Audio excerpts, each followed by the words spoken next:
FC Farmer here. Welcome to Farming Simulator 2013, Saturday on the farm. We are going to hop back in to our Westbridge Hills map. So, I've sold everything, all the corn and all the canola, so we have the money. I have the numbers for those. We're currently sitting at just a little over $200,000, so we got some money to go out and buy a newer tractor. There weren't any comments as far as which tractor to buy, so I get to choose, which is awesome. We'll go out and choose a nice tractor that's a little bit more powerful than the one we currently have.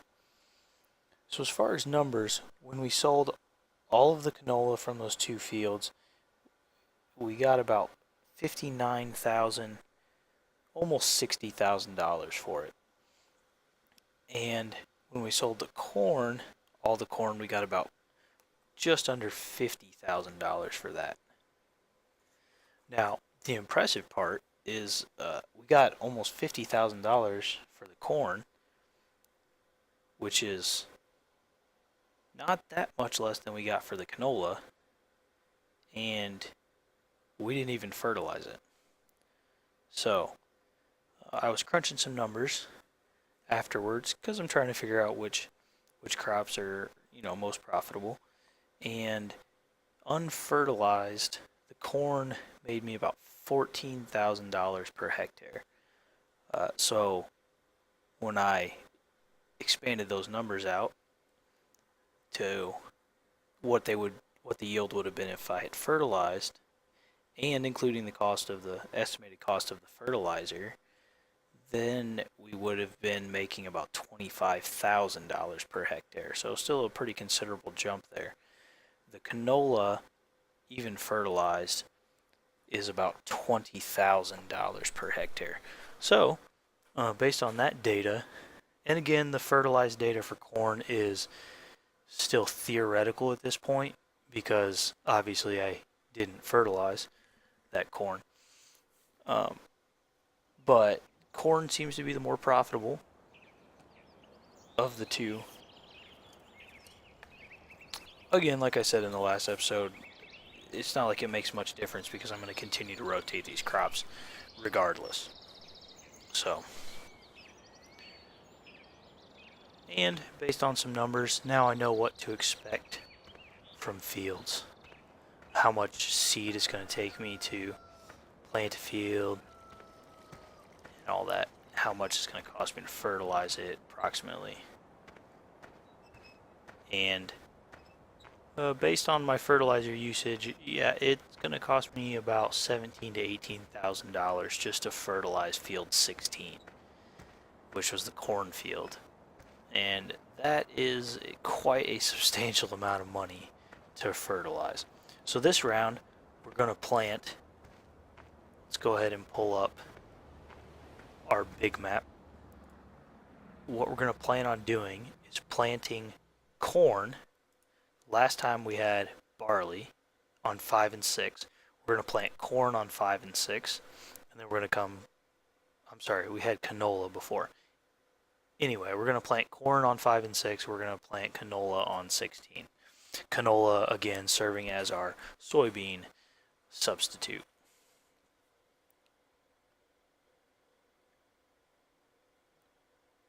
But before we do that, I've been reading up on winter wheat practices, and canola, even though we're sort of pretending it's soybeans, canola is a good crop to plant winter wheat in. So the first thing we're going to do to simulate our winter season, we're going to go plant some wheat up in fields 5 and 6. So then that'll be kind of good because we'll be able to get some numbers on wheat as well. So let's hop into our shed here with our equipment.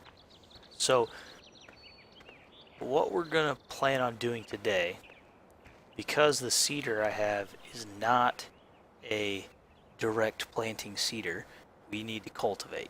So we're going to go cultivate fields 5 and 6, then we'll go plant wheat into fields 5 and 6. And then once that grows up, we'll fertilize it before it grows. Sorry. Once that grows up, we'll harvest it, and that'll be kind of the simulation of our winter season. Then we'll plant corn and canola again, and that's sort of how we'll simulate our year. So, looking at costs here, approximately how much seed I'm going to need to plant 5 and 6. It's going to cost me about $5,500 to plant those two. And let's see, it's going to cost me probably about $14,000 to fertilize them. So we need to make sure we have enough money to do both of those. Okay, first things first. This tractor, while it was good to us, is going to go.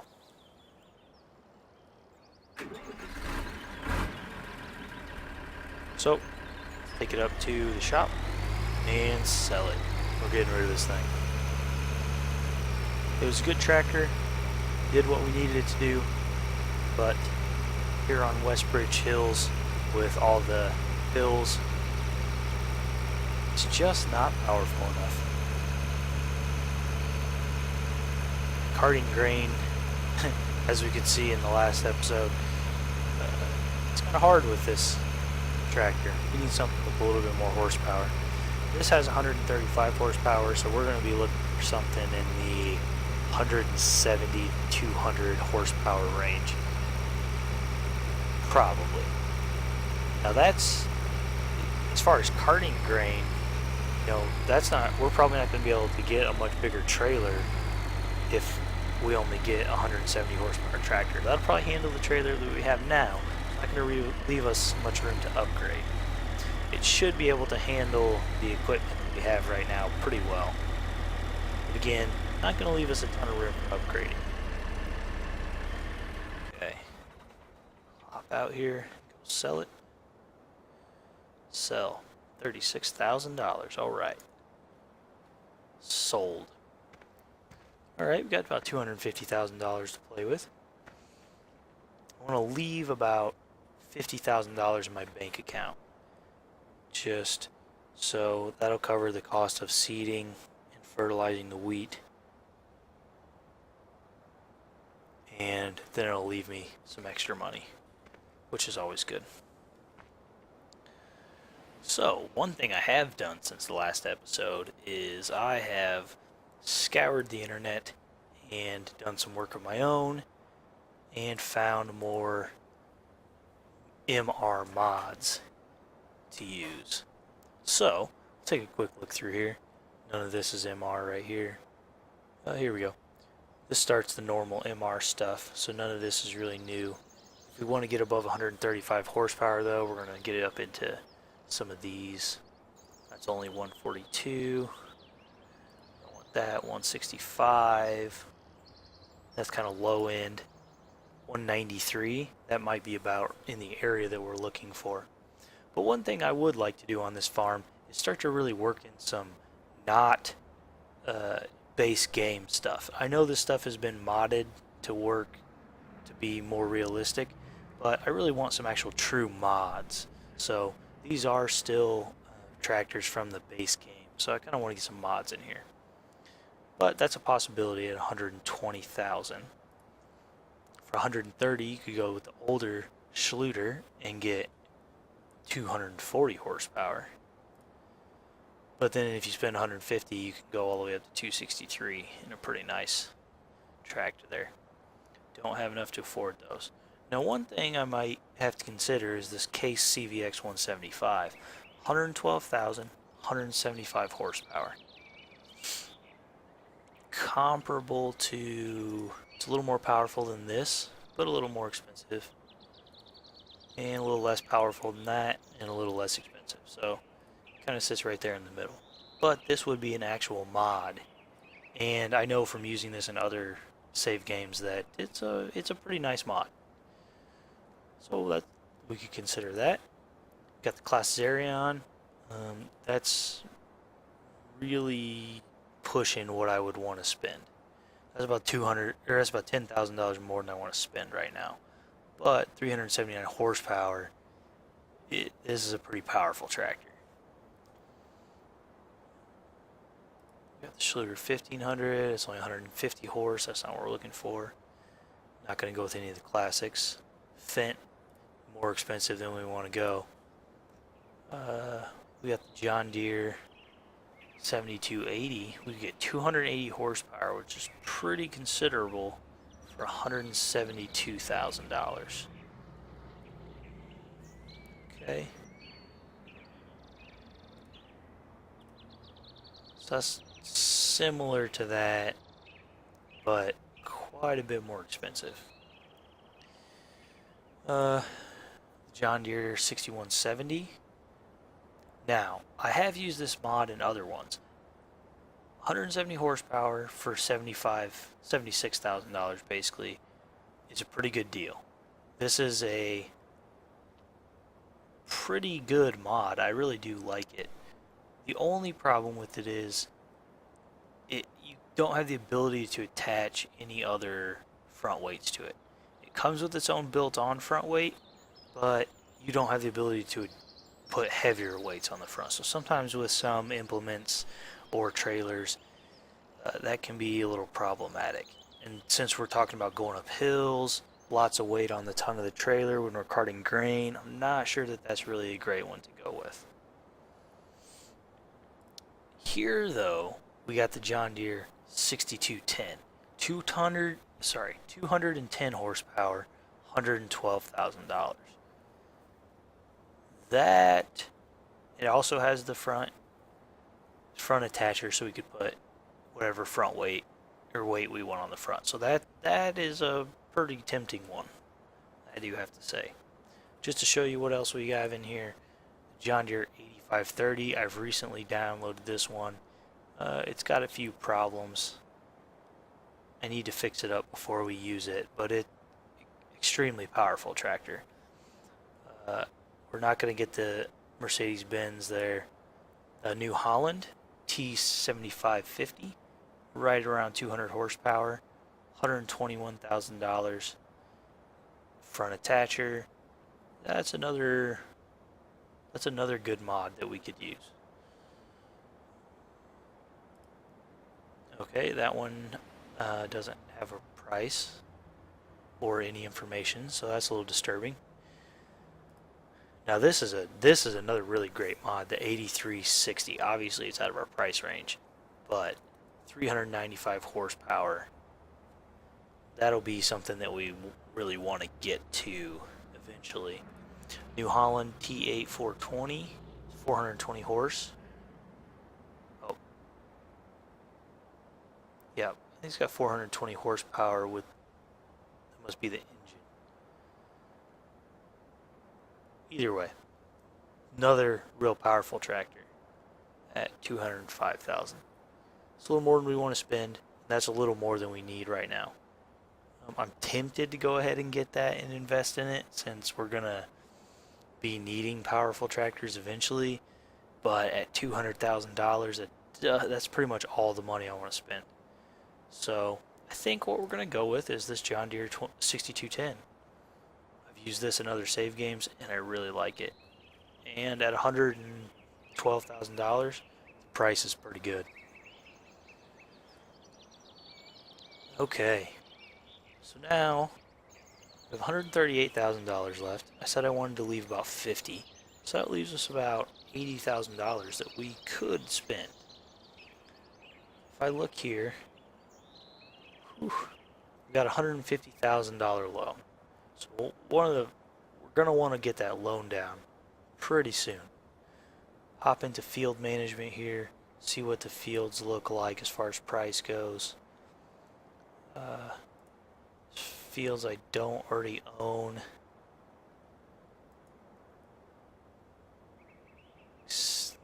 You got to get down here into 19 and 20 before you get into fields that we could actually afford.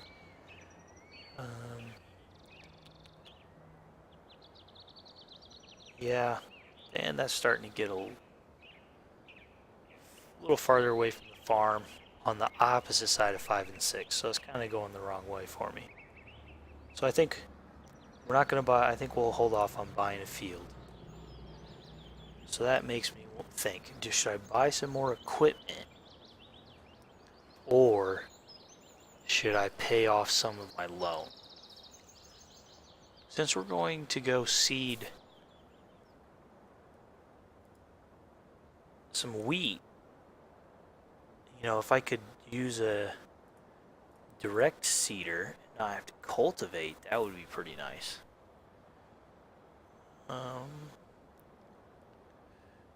So let's see, this is the cheapest one that does direct drilling. 125 to 190 horsepower. That's perfect for our tractor. Capacity of 1500 liters, working width of 3 meters. This is the one I have now, 3 meters. Capacity of 600 liters. So this really would be an improvement.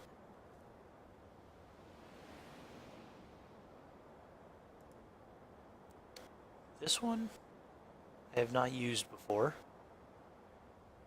so we're not going to really focus on that one because I'm not sure if it does the direct drilling or not.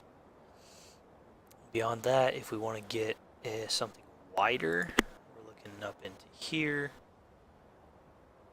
This would be pretty nice. Does it? How much would we get if we sell this? About $7,000 or $8,000.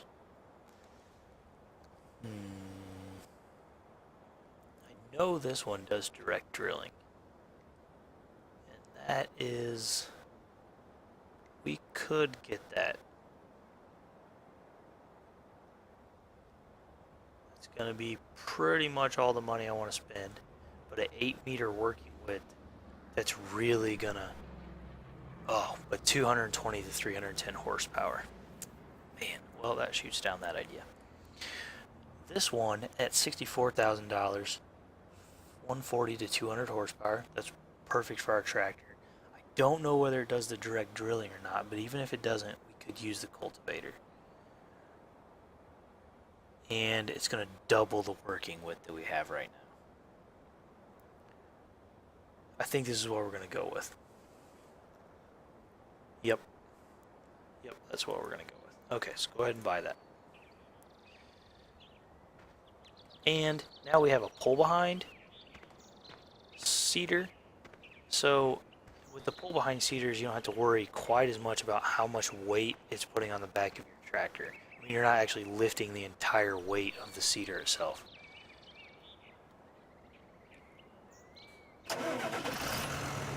Oh, so look at this mod inside.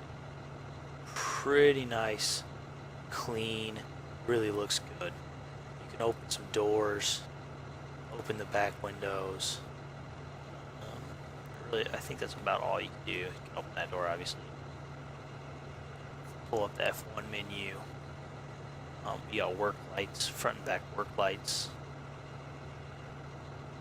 We hop outside real quick. Here we go. You can see pretty good detail here on the back of the tractor, which is one area where a lot of mods are really lacking.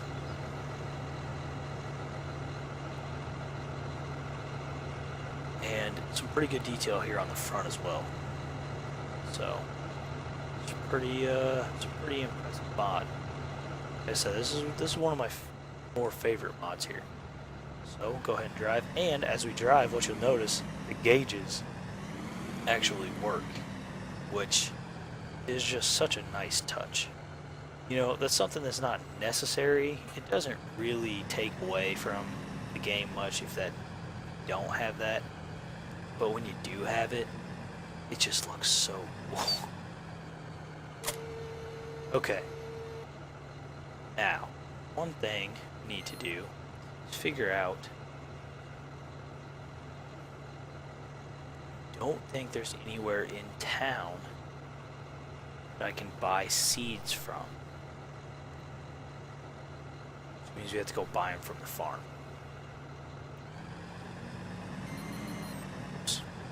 Oops, if I put it in forward and not reverse. So we do still have a little bit left in our silos, as you can see right here. About 8,500 liters of wheat, 5,000 of barley, and a little over 5,000 of sugar beets. So we do have a little bit of money there if we need it, which is basically the way I've kept it in case decide, you know, if I start to get real tight on cash and need to be able to get some money real quick. So by my calculations, I'm going to need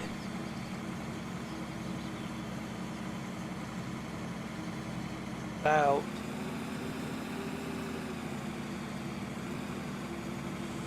1,100 liters of wheat seeds in this seeder to plant those 2 fields. Now this is one important thing that I don't think I've talked about a little bit, but you haven't really seen it before. You come to fill up with seeds, especially since we're going to use the same seeder when we go back to canola, so we're going to have to switch seed types. You do not want to fill this thing all the way up. You just want to put in as many seeds as you need.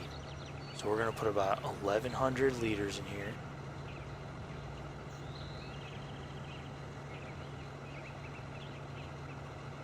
Okay, so a little over, so hopefully that will be enough to get the job done. What I'm going to go ahead and do is take this to the field.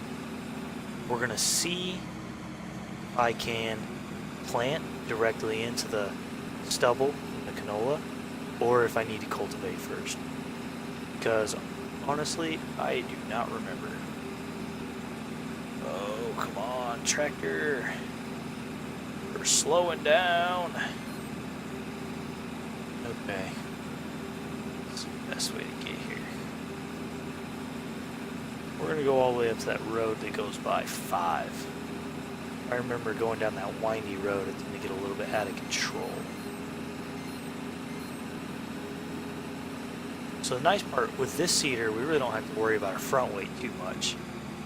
The front weight's really going to become a factor when we load up fertilizer spreader or maybe the cultivator. This tractor's probably heavy enough to handle the cultivator without a front weight. But the fertilizer spreader, that thing full, is quite a bit of weight on the back of the tractor, so.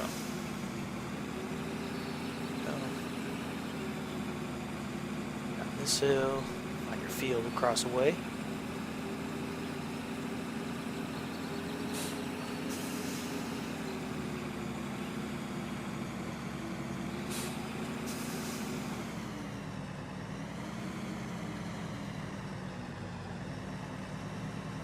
Okay, so one thing we will do is go ahead and turn on our GPS mod. This thing has a working width of 6 meters. Looks pretty good right at the edge of the field. Okay, get it lined up.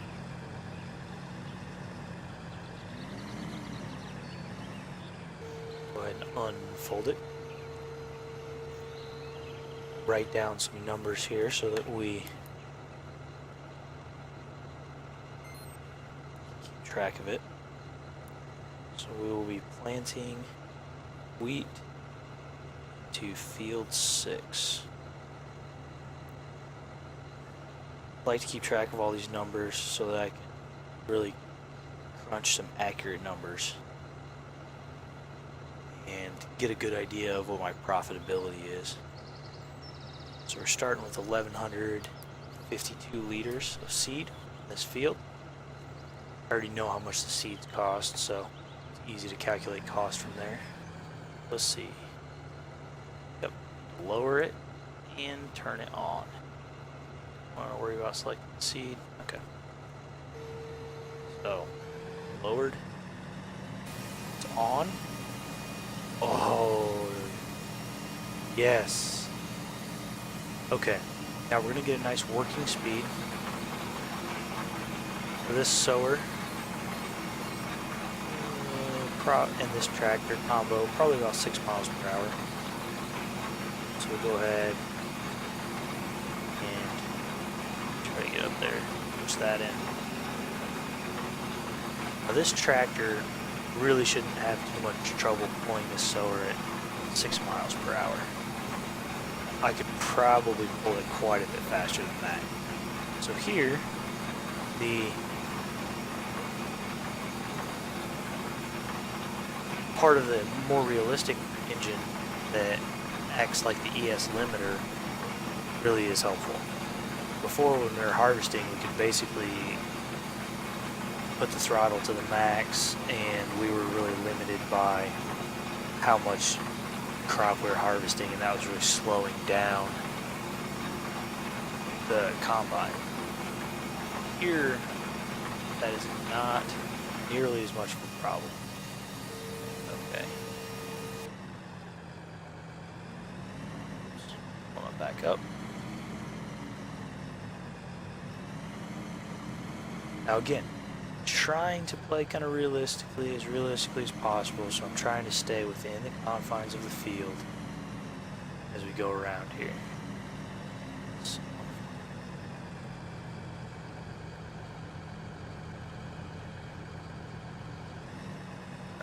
back this thing up in the corner.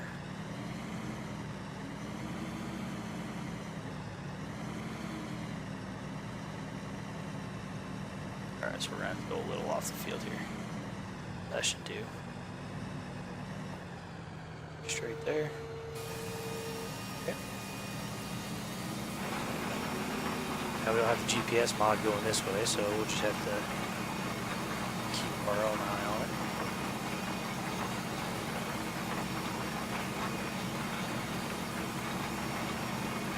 Actually, what I think I'll do is go ahead and carry this all the way around the turn. Oh, didn't make it all the way around the turn. Most of the way around the turn. Alright, pull forward a bit. Back that up into the corner again. Now, I'm sure that if there's any real farmers out there watching, of which I am certainly not, they'll probably criticize the way that I'm doing this and say, that's not how you do it. You know, you're probably correct. And I would not argue with you and say that you weren't correct. But this is sort of how I do it in the game. Again, I'm trying to keep within the confines of the field, so I'm trying to keep with the more realistic theme that we have going on. And this is just kind of my way of doing it, and this is a way which works, which seems like it would be at least fairly realistic. So, if anybody out there would like to critique my planting style or tractor driving skills here and tell me how it should really be done, you are certainly more than welcome.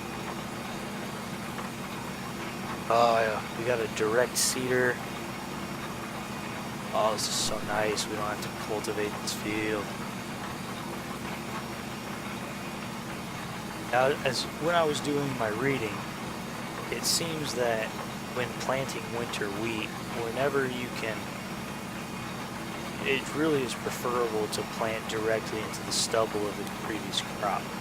The reason for that is the winter wheat is actually supposed to get some snow sitting on top of it. I'm not 100% sure why that is. Possibly insulation, maybe. Help keep the seed bed a little warmer in the winter. I don't really know. Snow does actually make, though snow is cold, snow makes a very good insulator. So, not really sure. Now, obviously, in the game, even though we're using a direct sower, and in theory sowing right back into the stubble of the field without knocking it down, that's not what it's actually going to look like. Because as you can see from the textures, that looks like exactly like it would if we had gone through and cultivated and then come back and planted. But not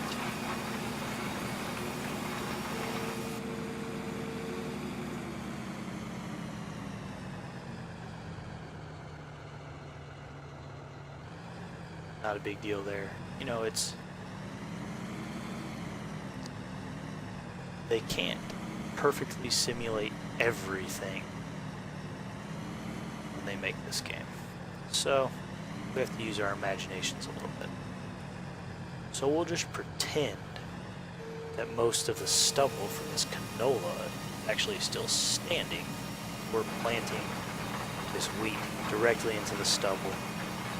So what you would see is a bunch of canola stubble still sticking up as we go through and put our wheat down.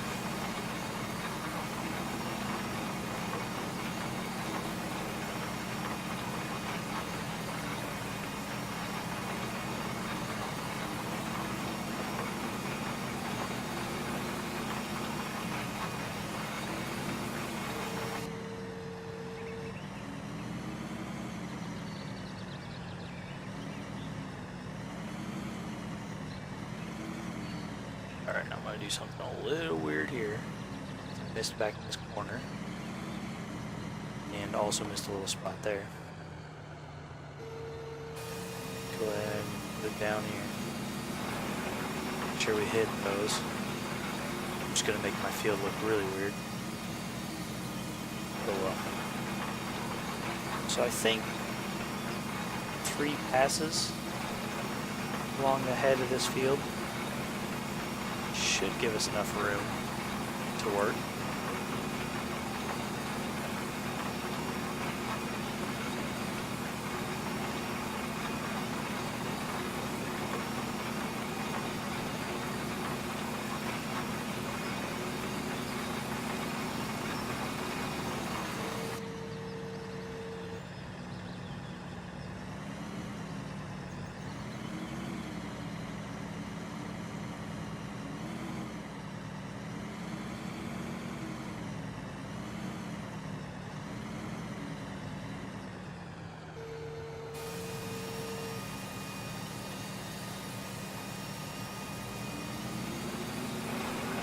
Okay. Gauge our GPS.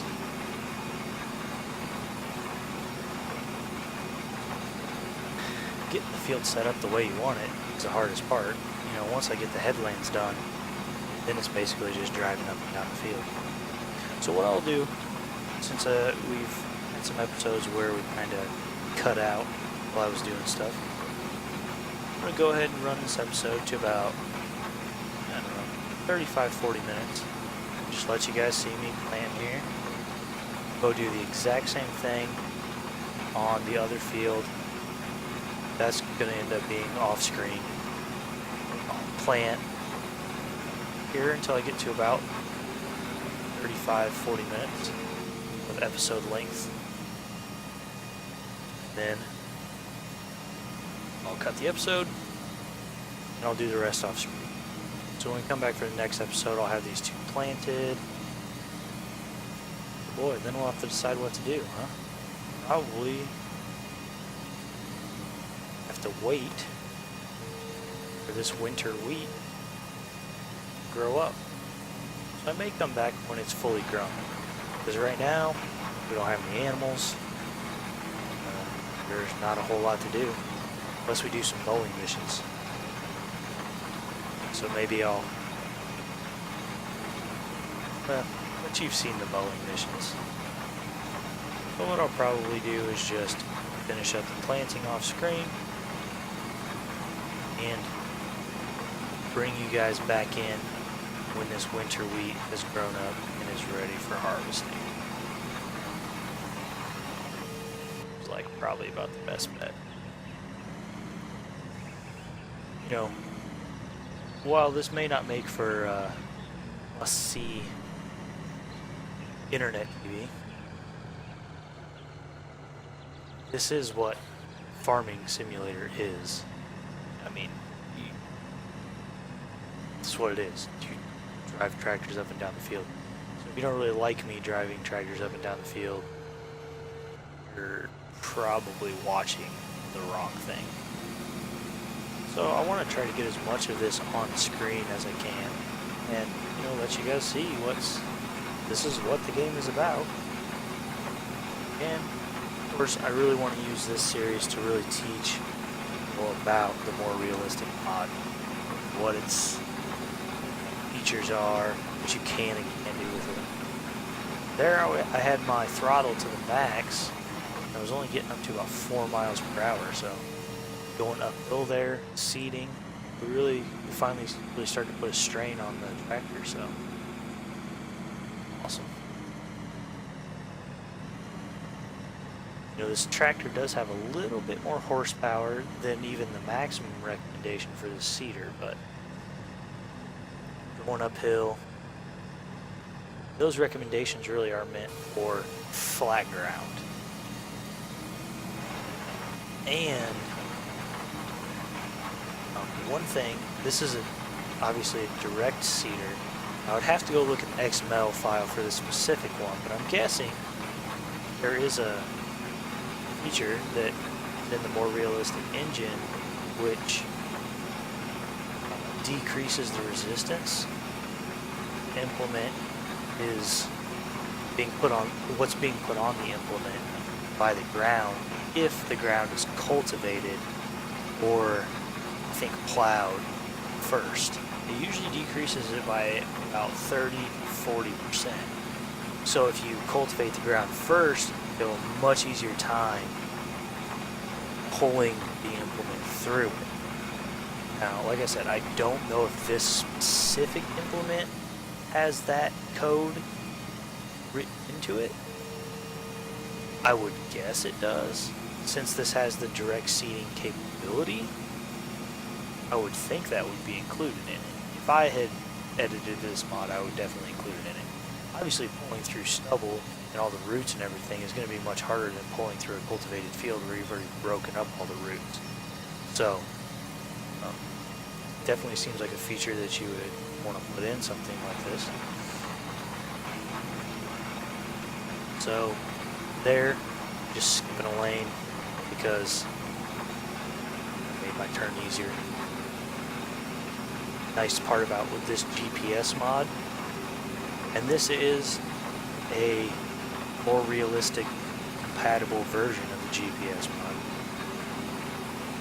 You can do that. You can skip rows, and I know when I come back to that, my seeder will be perfectly wide enough to cover it, and I won't leave any spots. You see, I've already left some spots around this field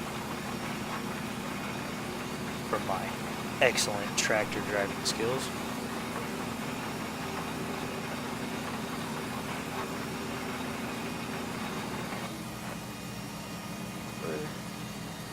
Lift it up.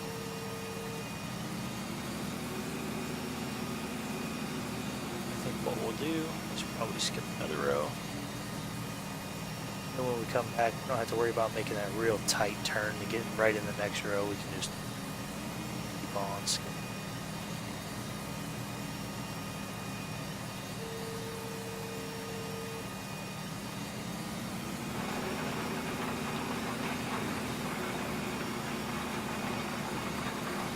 That might leave a spot. Because I like to do this for numbers, and this is the first time in this save game that I've planted wheat, I have to make sure that I go back and don't leave any of those spots, just to make sure I get the numbers as close to exactly right as I can. But I don't think you guys will see much of that. I'll go back and make sure I got this field all cleaned up, nice and neat. We'll go ahead and plant the other field exactly the same way. And unless anything really interesting comes up, I will bring you guys back in when this winter wheat has grown up and is ready to be harvested. So, for now, this is FC Farmer with your Saturday on the Farm, episode 4. We're playing Farming Simulator 2013. I will see you next time.